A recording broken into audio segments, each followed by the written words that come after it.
Hello students, class 11th physics. आज हम unit 4 start करेंगे, that is work, energy and power. ठीक है, इन सभी टर्म्स से आप ऑलरेडी परिचित हैं क्योंकि आपने क्लास 9th में पढ़ा है। वर्क क्या होता है, एनर्जी क्या होता है और पावर क्या होता है। ठीक है, तो फैमिलियर वर्ड्स हैं ये आपके लिए। सबसे पहले हम देखते हैं वर्क।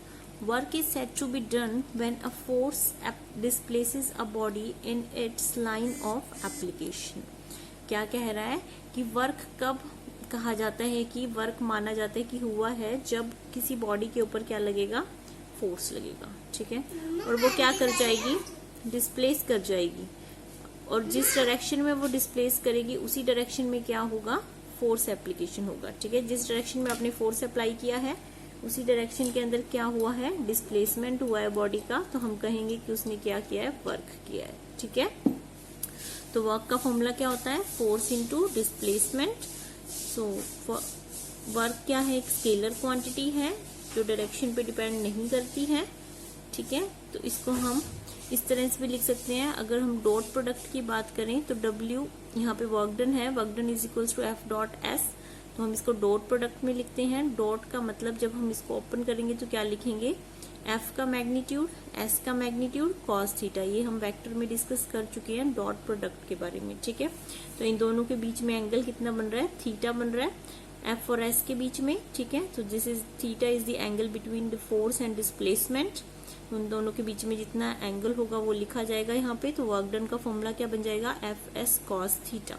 ठीक है, तो अगर हम इसके डायमेंशनल फॉर्मूला की बात करें तो डायमेंशनल फॉर्मूला जो है वो वर्क का क्या होगा, देखो M1 L2 T-2। आप इसको फाइंड भी कर सकते हैं, ये डायमेंशनलेस क्वांटिटी है फोर्स का। M1 L1 T-2 इंटू में L, तो ये क्या हो जाएगा, M1 L2 T-2। ठीक है, अब वर्क डन को अगर हम रेक्टेंगुलर कंपोनेंट्स में लिखना चाहें तो कैसे लिखेंगे, मतलब तीन हमें डायरेक्शंस के फॉर्म में लिखना है, I, J और K। तो कैसे लिखेंगे, फोर्स को हम लिखेंगे सबसे पहले I Fx plus J cap Fy plus K cap Fz। तो ये तीनों क्या है, यूनिट वेक्टर्स हैं, I, J एंड K। ठीक है, और अलग अलग डायरेक्शंस के अंदर आपको बता रहा है, ये एक्स एक्सिस के अंदर, ये वाई एक्सिस के अंदर फोर्स लग रही है और ये जेड एक्सिस के अंदर फोर्स लग रही है। ठीक है, इसी तरह से displacement I cap Sx plus J cap Sy plus K cap Sz। ठीक है, अगर हम इनका डॉट प्रोडक्ट करते हैं, F डॉट S करते हैं तो क्या मिलेगा हमें, Fx into Sx plus Fy into Sy plus Fz into Sz। क्योंकि इनका जब हम डॉट प्रोडक्ट करेंगे I डॉट I क्या हो जाएगा 1, J डॉट J क्या हो जाएगा 1 and K dot K is also 1। ठीक है, तो हमें इसका फॉर्मूला मिलेगा ये।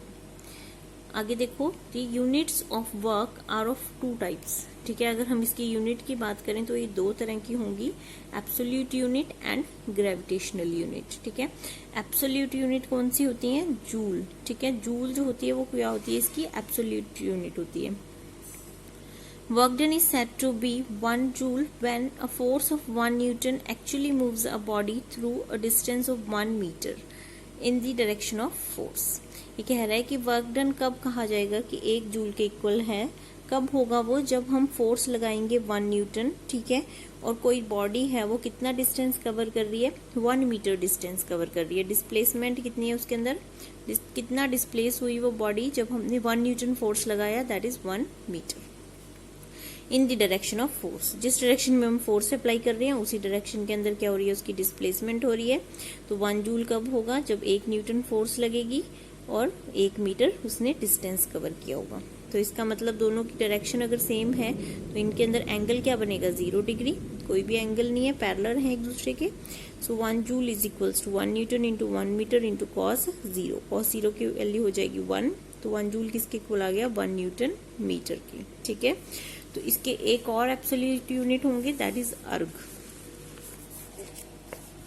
अर्ग CGS सिस्टम में होंगे और जूल SI सिस्टम के अंदर। ठीक है, तो अर्ग्स देखो, work done is said to be 1 erg when a force of 1 dyne actually moves a body through a distance of 1 centimetre in the direction of force. कह रहा है कि 1 अर्ग जो है वो किसके इक्वल होगा, 1 dyne into 1 centimetre into cos 0 degree, क्योंकि कितना फोर्स लगेगा इसके ऊपर 1 डाइन और कितना डिस्प्लेसमेंट होगा इसका 1 सेंटीमीटर, ठीक है, और सेम डायरेक्शन में होगा तो 0 डिग्री एंगल बनेगा। तो 1 अर्ग्स किसके इक्वल आ गया 1 डाइन सेंटीमीटर, और 1 जूल जो है वो किसके इक्वल होता है 10⁻⁷ अर्ग्स के, ठीक है। तो अगर ये हम इसको कन्वर्ट कर सकते हैं इस रिलेशन से अर्ग को जूल के अंदर। नेक्स्ट देखो ग्रेविटेशनल यूनिट क्या होते हैं, किलोग्राम मीटर, कई बार ऐसे भी लिखा होता है, ठीक है। तो किलोग्राम मीटर अगर आपको मिला है इस तरह से लिखा तो इसका मतलब क्या है, ये क्या है, एक ग्रेविटेशनल यूनिट है इसकी। Work done is said to be 1 kilogram metre when a force of 1 kgf moves a body through a distance of 1 metre in the direction of the force. ये कह रहा है कि वर्क डन जो है वो 1 किलोग्राम मीटर कब होगा, जब फोर्स जो है वो कितना लग रहा है उसके ऊपर 1 kgf और कितना डिस्टेंस उसने डिस्प्लेस किया 1 मीटर, ठीक है। तो 1 kgf मीटर जो है वो किसके kg मीटर जो है वो किसके इक्वल आ गया 1 kgf into, so 1 kgf into 1 metre into cos 0।